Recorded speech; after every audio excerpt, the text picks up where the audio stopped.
Hello, this is David and welcome to episode number 31 of Make Me Proud, the YouTube series documenting my campaign to become a better sprint swimmer. And in this episode, I'm going to be taking a look at the newly released qualifying times for the Swim England Masters Nationals Short Course Championships 2023. That's right, we are now less than 3 months away from the biggest competition for Masters in the UK, and as such, information is starting to be released with regards to the competition from Swim England. Therefore, I just thought I'd take a look over the qualifying times just to determine what that means for me. So if you would give this video a like, I would very much appreciate it. And remember to subscribe to this channel so that you don't miss out on any further episodes. Otherwise, without any further ado, let's dive right in to today's video. So before we take a look at the qualifying times themselves, I thought I'd just give a brief explanation as to how the qualification system works. So with regards to qualifying times, there are two sets of times to achieve: a phase 1 qualifying time or a phase 2 qualifying time. Now, the phase 1 qualifying times are a lot harder than the phase 2 qualifying times and essentially guarantee you entry into the competition. So the rationale for phase 1 qualifying times, as explained by a member of the event committee on a recent podcast from Freestyle Media, explained that a phase 1 qualifying time essentially is the time that was that would enable the top half of the competitors from the previous year to enter into this year's competition. So in theory, the phase 1 qualifying time for a given event and a given age group sets the middle mark for how people performed in the previous year. Now, phase 1 qualifiers get the benefit of being able to enter a lot earlier. Entry starts with the phase 1 qualifying times, and if you have a phase 1 qualifying times, that means you can enter during this earlier period, and like I said, essentially guarantees you a slot in the competition. Phase 2 qualifying times then set the lower limit for the time that you need in order to be able to swim in the competition regardless. So this is the absolute limit of the time that you need to swim faster than in order to be able to compete at Masters Nationals. And again, this differs per age group category and per event. So these differ depending on the various conditions that are set. Now, phase 2 qualifying opens after phase 1 qualifying, and it's a little bit of a rush to get into the system on time to ensure that you book your place for Masters National. So ideally, you'd like to be within the phase 1 qualifiers because ultimately it guarantees you that place. However, if you don't get a phase 1 qualifying time, there's always a chance under phase 2. However, you can't quite guarantee it, and you need to be sat there on the entry portal on the day that it opens to make sure that you get the event that you want to swim in. So despite having swum at Masters Nationals 4 times, I am yet to actually achieve a phase 1 qualifying time across any event. And I'm looking at the times for this year, I'm still quite a way off those that I need to achieve in order to get a phase 1 qualifying time. It is to be noted that some of the times this year look quite a lot harder than they have been in previous years, and that's probably due to the fact that people are back swimming again after the pandemic. But yeah, just absolutely looking at the times, some of these are absolutely crazy. So in my age category, the 25 to 29 age group, for the 50 meters freestyle, the phase 1 qualifying time is 25.90 seconds. So the quickest I've gone is 28.58. So a good nearly 3 seconds off that qualifying time. So yeah, still a way to go. Ultimately achieving a phase 1 qualifying time is, that's a massive aspiration of mine. So I'd absolutely love to be able to get one of these times, no less for the reason to guarantee my entry into the big Masters Nationals competitions, but thankfully I'm still within some of the phase 2 qualifying times, or at least for the events that I enjoy swimming in, and therefore hopefully should be able to continue swimming in the competition. However, it absolutely must be said that master swimming is getting more and more competitive. People are getting faster and faster, and therefore that these qualifying times just keep getting quicker and quicker. So a little bit scared as to what the future holds, because if everybody just gets that much quicker, I may end up being paced out of being to enter into any Masters Nationals competitions. But ultimately, this event is for the fastest and the absolute best in the country with regards to Masters, and therefore it's absolutely fair that the fastest get to swim in this competition. Then moving on to the 100 meters free, the phase 1 qualifying time for me would be 57.50 seconds, where the quickest I've gone is 101.88. So a little bit better with regards to the 50 meters free. I'm just trying to do the quick maths in my head, and that's only 5 seconds out. That's just over 4 seconds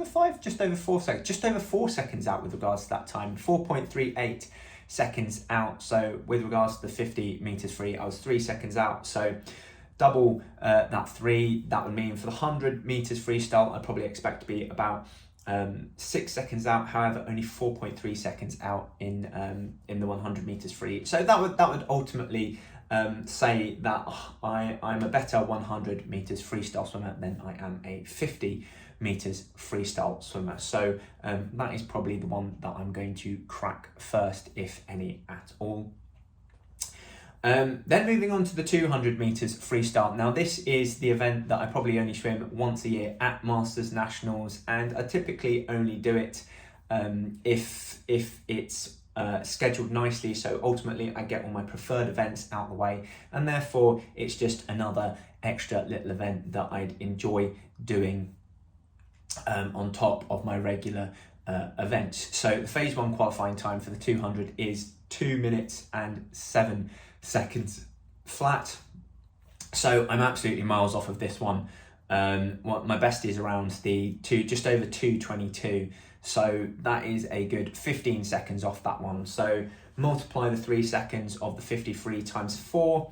That would say that I should probably be coming in around at the 2:19 mark with regards to 200 meters freestyle. So ultimately, it would state that my 200 meters freestyle is worse than my 50 meters freestyle, and naturally worse than my 100 meters freestyle. So obviously not a big endurance swimmer in that regard. But ultimately on the basis that I swim this event rather rarely, and I can't remember the last time I've actually swum a 200 meters freestyle. But yeah, it's one that I could, that there's a lot of room for improvement for me in that regard. And then moving on to the final phase 1 qualifying time that I'm interested in is the 50 meters fly, and that is a time of 28.50 seconds. And the quickest I've gone for a 50 meters fly, I believe, is a high 31. So again, approximately 3.5 seconds off of that one. A little bit further out from the 50 meters free, so we're round about in the same ballpark with regards to ability in that versus the qualifying times. So again, it's a big challenge to ultimately come underneath that time. However, I think it's one that at some point I'll be able to achieve. However, saying that, next year I have the benefit of going up an age group into the 30 to 34 age group, and some of these qualifying times start getting a little bit nicer. I say that not all too much nicer looking at the times right in front of me here. I'm only getting about an extra 0.5 seconds in the 50 meters free and 50 meters fly, so that still represents a significant challenge. And similarly, if ultimately I was to hold my pace in the event as I got older, I would achieve a 50 meters freestyle phase 1 time once I'd hit the 55 to 59 age group. So a good 30 years off of that one. 100 meters freestyle, I'd achieve it in the 50 to 54 age category. And similarly with the 200 meters freestyle and the 50 fly. Where have we gone?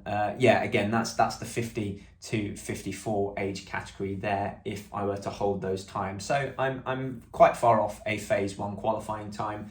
Next year these will start to get nicer for me, but still they don't get nice enough to just allow me to maintain where I'm at and then automatically achieve a phase 1 qualifying time, unless I'm prepared to wait 30 years for it. Yeah, not willing to do that, and so yeah, ultimately I just need to start getting better at these races. Then moving on to the phase 2 qualifying times for Masters Nationals, and looking at the 50 meters freestyle, I'm getting awfully nervous with regards to this one in my age group, because the phase 2 qualifying time is 29.70. That's getting a little bit close to the 28.58 that I set this year in April, prior to which I actually swam a time of my best time was 29.33 seconds, and you know that's within 0.4 seconds. So this is that's getting a little bit too close for comfort for me. And in fact, I wouldn't have swum that 29.33 had that 29.70 qualifying time been there before, because I typically swim my best times at Sheffield at Masters Nationals. And yeah, it was the very first time that I went under 30 seconds at Masters Nationals, where I think it was a 29.64 or thereabouts.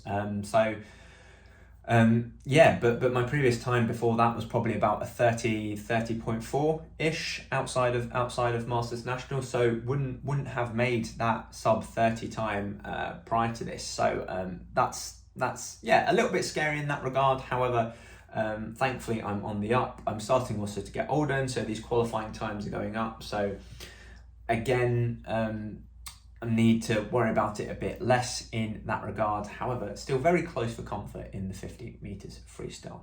Moving on to the 100 meters free, and the qualifying time is 107.20. So this is nice and comfortable. I achieved this in pretty much every gala nowadays, regardless of the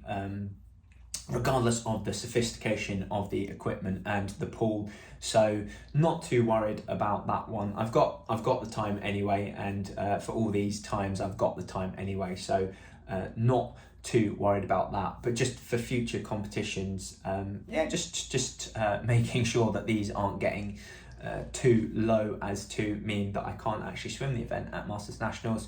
Best time is 101.88, so comfortably 5 seconds within that qualifying time. No real issues there. Happy with that one, and yeah, you know, looking forward to it. Hopefully going to go under 60 seconds this time around.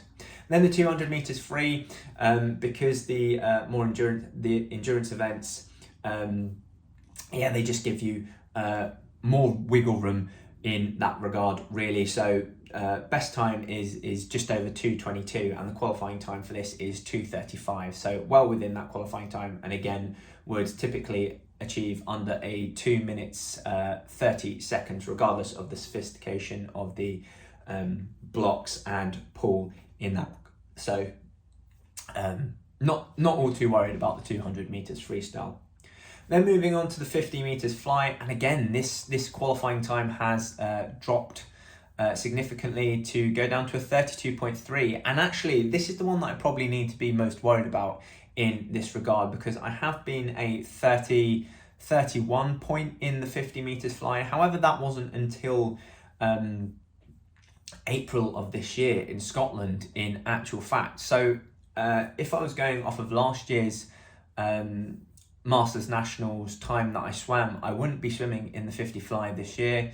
And similarly, had I not gone to Glasgow this year and worn my Mizuno swimming trunks and actually got those quicker swimming times, yeah, I would not be swimming the 50 meters fly this year. Simple as. I've been under 32.3 twice, both times with those Mizuno swimming trunks. So this is getting very close for comfort, and is probably an event that I'm scared of missing out on. However, Thankfully, I have done that this year, and so I can swim that 50 meters butterfly.